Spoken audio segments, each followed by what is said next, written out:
为了帮助弱势学生读册学费等支出，国际扶轮社347地区所推出的扶轮资质领用计划，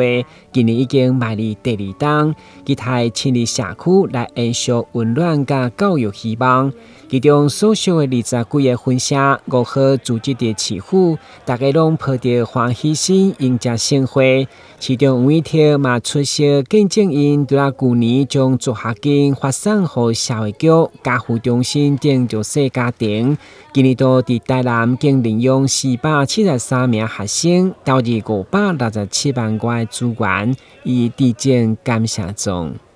孩子，我们的同学能够在一个安心的环境下，能够成长茁壮。扶轮之子的计划我想扮演的非常重要的责任的这个角色。那这个照顾我们每一位国民是政府的责任，但是让我们的年轻朋友，让我们的下一代能够成长茁壮的更好，更感谢我们扶轮3470地区的各位舍友。这一年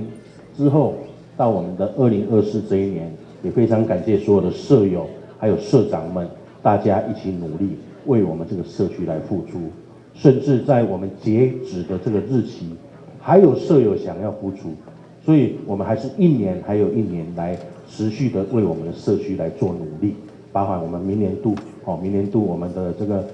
大克DG 他已经准备好了。政府甲民间协力，共同来帮助弱势家庭，嘛是外界一直肯定市长以弱势优先的施政理念。你今年经兰陵可归市有侪扶轮分社伫各地区延伸规划专案，发展扶轮地区的奖助金补助来扩大合作回馈社会。台南新闻管及采访报道。